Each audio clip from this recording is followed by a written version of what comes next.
بسم اللہ الرحمن الرحیم۔ السلام علیکم ناظرین، آپ یوٹیوب چینل دیکھ رہے ہیں، میں عمران خان ہوں۔ عمران خان صاحب کے ایک ٹویٹ نے سارے کے سارے ماحول کو بہت گرم کر دیا۔ یہ ٹویٹ انہوں نے کیوں کیا، اس کے اوپر پاکستان تحریک انصاف کی قیادت بھی سٹیٹمنٹس دے رہی ہے، اور اس کے اوپر جو حکومتی لوگ ہیں وہ بھی یہ کہہ رہے ہیں کہ اتنا سخت ٹویٹ آنے کے بعد مذاکرات کا مستقبل کیا ہوگا۔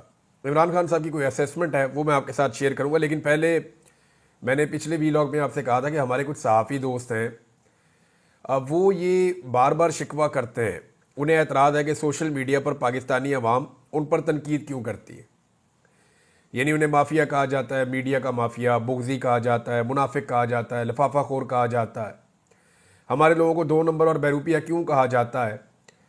ہر صحافی کے حوالے سے، یعنی چند صحافی تو ایسے ہیں جن کے بارے میں باقاعدہ لوگوں نے اپنی ایک رائے بنائی ہوئی ہے، یہ القابات صحافیوں کو کیوں دیے جاتے ہیں۔ دیکھیں، ہمارے یہاں پہ پاکستان میں ایک ٹرینڈ تھا کہ صحافی جو ہیں ان کو کوئی کچھ نہیں کہہ سکتا، تو وہ جس کو جو مرضی کہے۔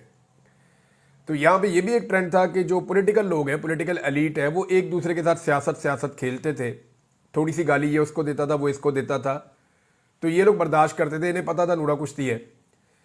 لیکن جیسے ہی اس کے بیچ میں ایک مڈل کلاس کا آدمی آیا اور اس نے کہا کہ بھی تم بھی چور ہو، تم بھی چور ہو، تو انہیں بہت برا لگا۔ یعنی اگر نواز شریف بے نظیر کو چور کہے اور بے نظیر نواز شریف کو چور کہے، دونوں برداشت کر لیتے ہیں، لیکن نیچے سے عوام اٹھے اور اٹھ کے زرداری کو اور نواز شریف دونوں کو چور کہے تو وہ عوام کا دیا ہوا تانا برداشت نہیں کرتے کہ یہ کیڑے مکوڑے کیسے ہمیں چور کہہ سکتے ہیں۔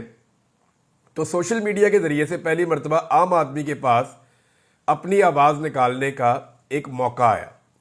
یہ گلی محلوں میں لوگ کہتے تھے، چوکوں چوراہوں میں کہتے تھے، لیکن منہ تک یہ بات نہیں پہنچتی تھی۔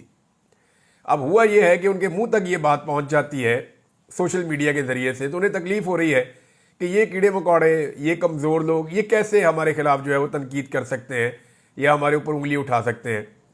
یہی کچھ پاکستان کے میڈیا کے ساتھ بھی ہو رہا ہے۔ میں کچھ حقائق آپ کے سامنے رکھتا ہوں، شاید میڈیا کو سمجھ آ جائے کہ دنیا بدل گئی ہے اور میڈیا کے ہمارے لوگ جو ہیں وہ خود کو بدل نہیں پائے۔ میں چند چیزیں آپ کو بتاتا ہوں کہ عمران خان کے دور میں میڈیا مخالف قانون بنانے کا جب صرف ذکر ہوا تھا تو کیمپ لگ گئے تھے صحافیوں کے اور احتجاج شروع ہو گئے تھے، اور بہت آواز اٹھائی گئی تھی کہ جناب یہ قانون ہم نہیں بننے دیں گے۔ آج عمران خان صاحب کا دور جانے کے بعد وہ قوانین بن گئے ہیں، ان پہ عمل درآمد ہو رہا ہے، صحافیوں کو بہت تکلیف دی جا رہی ہے، لیکن کوئی آواز نہیں اٹھ رہا۔ تو یہ پاکستانی دیکھ رہے ہیں نا، صحافی چند گھنٹوں کے لیے لاپتہ ہوئے عمران خان صاحب کے دور میں تو سپریم کورٹ تک معاملات چلے گئے، جو ابھی تک کیسز چل رہے ہیں، رولا پڑا ہوا ہے، اور عمران خان صاحب کی حکومت کو اس کے لیے قصوروار قرار دیا گیا۔ اب اس دور میں لمبے عرصے تک جبری گمشدگیاں ہوئیں، لیکن کوئی آواز نہیں اٹھی، بلکہ ہمارے طلعت حسین صاحب اور ان جیسے کئی اور صحافیوں نے الٹا وکٹم بلیمنگ کی، اور کئی لوگوں نے تو اس میں بھی نواز شریف کی مدح سرائی کر دی کہ جناب نواز شریف اتنے اچھے ہیں کہ کوئی بندہ اگر 4 مہینے غائب ہوا ہے تو جناب وہ دیکھیں نا، وہ 4 سال بھی غائب ہو سکتا تھا، تو میاں صاحب بہت اچھے ہیں۔ یعنی اس قسم کی عجیب حرکتیں پاکستان کے صحافیوں نے کی، تو لوگوں سے پھر وہ کیا امید رکھیں گے۔ مہنگائی جب بہت کم تھی عمران خان صاحب کے دور میں تو پاکستان کا میڈیا بہت زیادہ دکھاتا تھا۔ آج جب مہنگائی بہت زیادہ ہے تو پاکستان کا میڈیا اس پہ بات ہی نہیں کرتا، کوریج بالکل سرے سے غائب ہے۔ دھاندلی جب عمران خان صاحب کے دور میں بات کی جاتی تھی تو ہوا یہ تھا کہ جو جیتے ہوئے بندے تھے وہ پی ٹی آئی کے اندر شامل ہوئے تھے، اور کہا جاتا تھا یہ اسٹیبلشمنٹ اس میں رول پلے کر رہی ہے، اور دوسرا کراچی کے اندر کہا جاتا ہے کہ پاکستان تحریک انصاف کو کچھ سیٹیں جتوائی گئی، لیکن سینٹرل پنجاب میں تحریک انصاف کی سیٹیں چھینی گئیں، اس کے بہت سارے گواہ موجود ہیں۔ تو یہ کہا جاتا تھا کہ دھاندلی، اور ہر الیکشن میں 19-20 تو اسٹیبلشمنٹ کرتی ہے، تو اس کے اوپر زمین آسمان کے کلابے ملا دیے جن صحافیوں نے۔ وہ ابھی جو فارم 47 والی جعلی واردات ہوئی ہے، پورے پاکستان کے اندر الیکشن کا نقشہ بدل دیا ہے، بیڑا غرق کر دیا گیا اربوں روپے میں کرائے جانے والے الیکشن کا، اس کے اوپر وہ صحافی چون تک نہیں کرتے۔ تو عوام دیکھ رہی ہے کہ ساری دنیا کو پتا ہے پاکستان میں دھاندلی ہوئی ہے، لیکن پاکستان کی میڈیا کو سانپ سونگا ہوا ہے۔ اب کیپٹن صفدر کا دروازہ ٹوٹتا ہے کراچی میں، مریم نواز ان کے ساتھ موجود ہوتی ہے، کیپٹن صفدر کو گرفتار کرنا مقصد ہوتا ہے۔ تو اس معاملے کو لے کر، اور ایک معاملہ اور تھا، فریال تالپور کو رات کے وقت جیل میں شفٹ کیا گیا تھا، زمین آسمان کے کلابے ملائے گئے اور اس کو ظلم عظیم قرار دیا گیا۔ مگر آج آپ کے سامنے کہ چادر چار دیواری کا تقدس پامال ہوتا ہے، خواتین کی ریکارڈ گرفتاریاں ہوتی ہیں،